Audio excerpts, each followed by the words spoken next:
Bom, pessoal do Entenda BNCC, estou eu aqui, Carlos Azeitona, juntamente com o professor André, da disciplina de Geografia.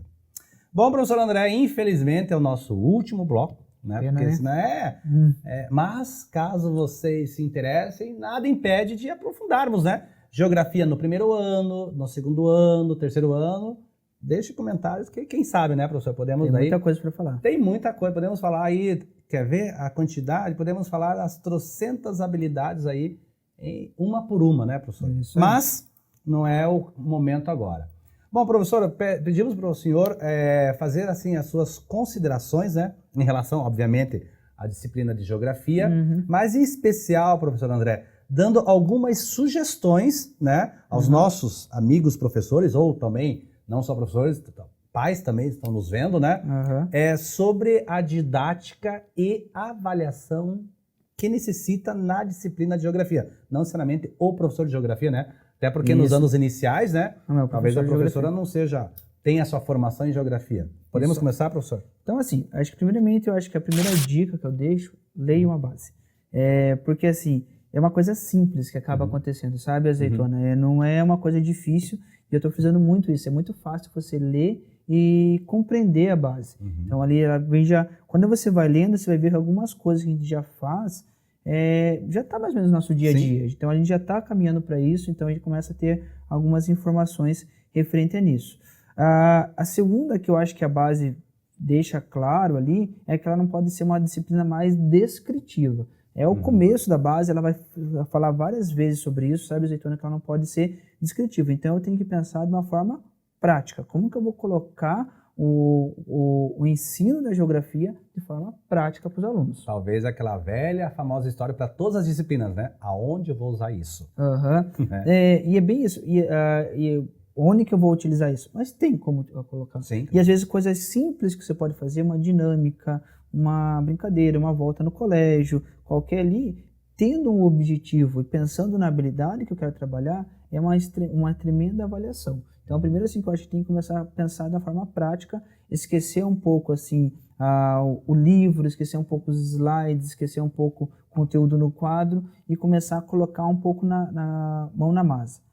Outra coisa, eu acho que nós, professores de geografia, e quem trabalha com a disciplina de geografia, tem que começar a pensar um pouco, inventar. Tem que começar um pouco a ser assim, criativo mesmo. Não ter medo de errar. Porque acho que o erro ali, se você estabeleceu o que você quer com o aluno, não, igual eu falo, vamos fazer uma maquete, não deu certo. Mas talvez no momento ali, ver o que não deu certo com o aluno, ver se o que ele conseguiu atingir. Então, às vezes, não é porque a atividade em si não conseguiu se concluir que a habilidade não foi atingida. Sim. Até também porque, né, professor, os comentários, né, estão sendo feitos, é o seguinte, esse ano já é para testar, né?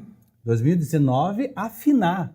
Isso, né? Até dezembro de 2019. E 2020, seriamente. Então, ser efetiva. Por isso que eu não tenha medo de errar, não deu certo, vamos consertar aqui, tal, né?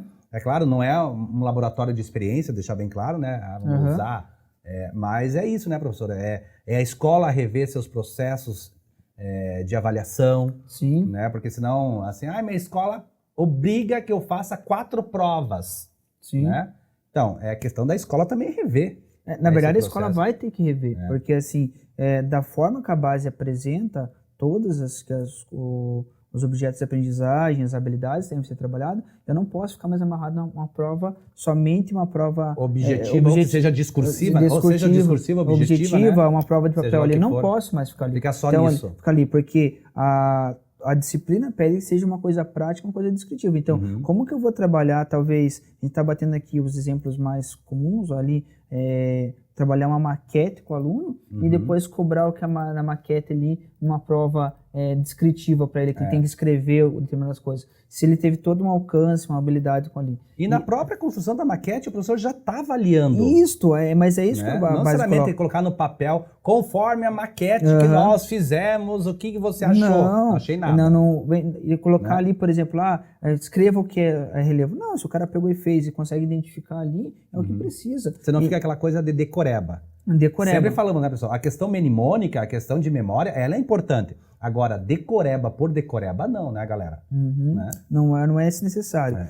Outra coisa que acho que a geografia, a base, deixa claro é a questão das escalas. Então a gente tem que vir de uma forma mais simples, da onde que você está inserida, do seu bairro, da sua casa, da onde que você está, para o mundo. E também daí acompanha a questão do amadurecimento do aluno, a forma da questão dos verbos. Então a gente vai avançando para esse ponto com os alunos assim. Então a gente tem que começar crescendo com a questão da avaliação que acaba ocorrendo. Como eu disse, né, professor? Primeiro, lá no primeiro ano, relembrando, né? Era assim, identificar com os pequenininhos, né? Então era identificar, e agora você já está aí, saiu do seu bairro, foi para sua cidade, foi para o seu país, foi para o seu continente, e aí você foi para o mundo. E daí você entra lá. E é interessante mesmo que a base fecha mais ou menos o conteúdo de geografia falando sobre a questão da globalização, que nunca foi tão importante um conhecimento geográfico como hoje, porque antigamente, vamos pensar no passado, ele deveria ser uma coisa descritiva. Por que acabava acontecendo? Ele sabia, eu tinha que passar certas informações. Hoje ele tem que relacionar um fenômeno com a questão global. Sim. Então ele tem que saber identificar isso. Então por isso que ele tem que saber praticar a geografia. Eu acho que é esse, assim, ele tem que saber praticar a geografia e não saber descrever. Então a gente tem que atentar com isso. Outra coisa que eu acho que a gente está falando para a questão da avaliação, didática, é traçar o objetivo. Porque, assim, dentro da geografia, como é um conteúdo, ele vai ser um conteúdo, o objeto de aprendizagem da geografia é amplo, mas o que eu quero com aquilo ali? Porque se eu for trabalhar, por exemplo, cartografia, eu consigo trabalhar do primeiro ano do fundamental até o nono sem repetir nada. Claro. Não repetir nada. Mas o que eu quero com isso? Que adianta o cara ter um monte de cartografia e na hora que eu peço para ele, por exemplo, identifique no mapa lá determinada informação, ele não sabe fazer uma leitura cartográfica. E nada impede, né, professor, também, porque como as unidades temáticas são as mesmas desde o primeiro ano até o nono ano, né, nada impede que o professor, claro, aumentando a questão do contexto do aluno, né, ela pode voltar de outras formas, como acontece em matemática e em outras disciplinas. Né? Não é aquela coisa mais estanque. Isso tem que ensinar somente no oitavo ano, no terceiro bimestre. E nunca mais você vai ver isso. Não é isso que se espera. Então, por isso que eu falo, muitas vezes tentar pegar o objetivo, uma coisa simples com os alunos ali, que seja em menor escala, mas que ele saiba bem aquilo ali, que ele consiga atingir aquela habilidade e daí partir para uma complexidade, porque até a base mesmo não coloca que uma habilidade eu tenho que fechar ela ali e acabou. Eu posso retomar ela, eu posso trabalhar ela de forma ali, eu posso retomar ela num determinado momento. Claro. Então você pode ter essa questão ali. Então saber qual que é o objetivo que eu quero trabalhar com o aluno. Então acho uma coisa interessante, sim, primeiramente. Professor, eu queria lhe fazer uma pergunta, que eu sei que isso aconteceu com o professor. Já comentamos aqui, em blocos anteriores, de começarmos pela avaliação. Né? E eu sei que o professor faz isso. Eu sei que o professor tem podemos dizer assim, o antes e o depois. Né? Então o professor tinha essa prática de, primeiro, entrega planejamento, como eu acho que a maioria dos professores fazem isso, né? Entrega planejamento, dá aula, literalmente coloca conteúdo, aí no dia 15 tem que entregar a avaliação. No dia 15, às 23 horas e 59 minutos, o professor está mandando a prova para a coordenação, né? Catou lá qualquer coisa. E aí eu sei que o professor mudou essa sua forma de didática. Então, o professor começa com a sua avaliação, usando os verbos, né, até das habilidades. Eu queria que o professor falasse dessa prática para os professores ou para os pais que estão nos vendo, né? Dá diferença para os alunos? Eles percebem essa diferença? E para o professor facilita a aula? Sim, facilita, porque é o seguinte momento, eu sei o que eu vou avaliar, eu tenho um objetivo. Então, por que adianta muitas vezes o que acaba acontecendo? Eu vou trabalhar relevo, que são os exemplos que a gente está utilizando.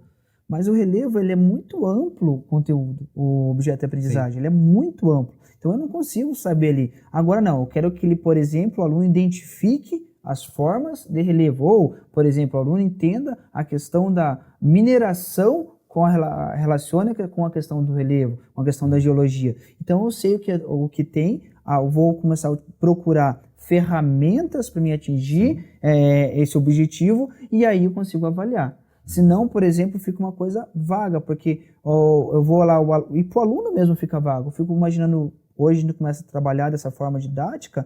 Então, por exemplo, hoje o tema da aula é geologia. Então eu posso cobrar desde a geologia lá do Turcomenistão, para o aluno, como a geologia do bairro dele. O que vai cair na prova? Ele não sabe. Sim. Então tem que ter um objetivo claro. Por exemplo, eu já começo lá, pessoal, a gente vai ver as formas geológicas do Brasil, a gente vai ver as formas geológicas do continente americano, a gente vai ver as formas geológicas do bairro. Então eu já sei porque eu já sei o que vai cair na avaliação. E lembrando que daí, quando eu faço a minha avaliação, não precisa ser um formato fechado. Sim, pode ser um trabalho. Então, por exemplo, já falei, nesse trabalho, nessa maquete, nesse cartaz, nesse seminário, o aluno tem que saber identificar isso, tem que atingir, tem que propor isso. Então, eu já sei o que vai avaliar e a partir daí eu começo a trabalhar com eles. Então, isso acontece uma melhora na forma de trabalho dessa forma. Em questão de rendimento, professor André, você percebeu diferença? Pessoal, não vou falar nota, porque eu acho que nota é uma coisa tão questionável, né? Dizer se aumentou a nota dos alunos. Mas o professor corrigindo sua avaliação lá, claro, porque a escola pede uma avaliação, tem da nota. O professor percebeu um acréscimo de aprendizado em relação aos alunos? Sim. Quando o senhor fazia de uma forma, ou faz hoje de outra forma? Sim, porque o que acaba acontecendo? O aluno você pode ampliar o debate na sala de aula. Então, por exemplo, porque se eu falo rapidamente para ele, pessoal, eu chego lá, o objetivo da aula é poluição atmosférica. Então, eu falo, poluição atmosférica, expliquei o que é para eles.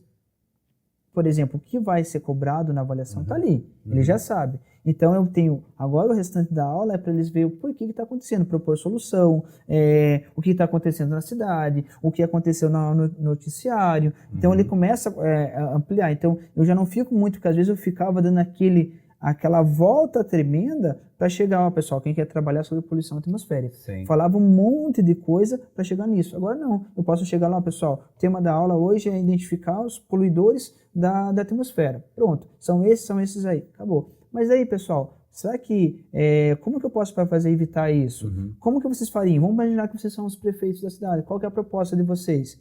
Então, porque o que vai, digamos, ser cobrado na avaliação já está ali. Então, eles podem, a partir dali, eu posso avançar o conteúdo com eles. Avançar o conteúdo não, avançar a aprendizagem. Sim. Então, você vê que é muito mais fácil trabalhar dessa forma. Você sabe que é legal de ir avançando. E é uma coisa que a base pede, porque a gente começa aqui de uma escala simples, menor, para uma escala mais complexa. Sim. Tanto na questão do conhecimento desde do inicial, lá do ano inicial, do primeiro, segundo ano, até o terceiro, até o nono ano. Então, eu tenho que caminhar dessa forma. Por isso que eu não posso ficar preso à questão da avaliação. Então, eu tenho que trabalhar ali a habilidade, eu tenho que trabalhar o conteúdo, muitas vezes fazer todo um processo para cobrar uma coisinha no final. Sim. Eu não posso fazer isso. Então, é mais fácil eu colocar a coisinha que vai ser cobrada no final no começo e daí ver a complexidade com os alunos para trabalhar. Até porque também, né, professor, para mim, na minha visão, a avaliação serve mais para mim do que até para os próprios alunos, né? Sim. Porque o que eu falei em sala de aula, né, por mais que eu tenha feito uma avaliação,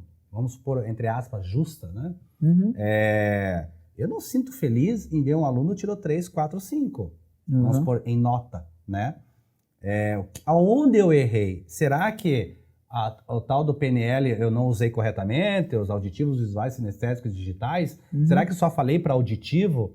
Né? Será que E aí, quando você consegue fazer isso na sua turma, fica nítida a tua aula quando os auditivos vão bem, né? Daí você fala assim, nossa, eu só dei aula para auditivo. Aí o professor tem aquela mania, eu expliquei, ele que não prestou atenção. Não é mais objetivo, né? Porque a própria base diz o quê? Direito da aprendizagem. Sim, e não de nota. Professor, eu vou pedir para o senhor aí, né? Infelizmente acabamos. Né? Infelizmente. Acabamos, pessoal, terminamos aí nosso bate-papo com geografia, com o nosso professor André. Né? Espero que tenha dado, né, uma orientação apenas, uma dica, né, para a gente ter uma liberdade, né, em sugerir, né, algumas coisas, né, mas cada professor está no seu bairro, na sua cidade, no seu estado, né, tem o seu PPP da escola, tem o seu currículo da escola, e eu digo para vocês, né, professores e pais que estão nos vendo, é uma construção coletiva, né, não é o professor isolado, sozinho, porque tem que ver se a coordenação compreendeu, tem que ver se a gestão compreendeu, se o material didático converge para os ideais da escola, né? Não é qualquer material didático que você vai utilizar, né? Mas já aviso também de antemão, não tem nenhuma editora que já tenha feito toda a base, porque isso foi em dezembro de 2017. Pessoal, eu deixo meu grande abraço para vocês Espero vocês em outras entrevistas aí e nos assistam. Professor André, por gentileza. Isso aí, pessoal. Acho que tem bastante coisa a ser discutida sobre a base. Vejam, acho que a geografia foi muito bem priorizada ali, tem bastante coisa legal. E é isso. Um grande abraço a todos.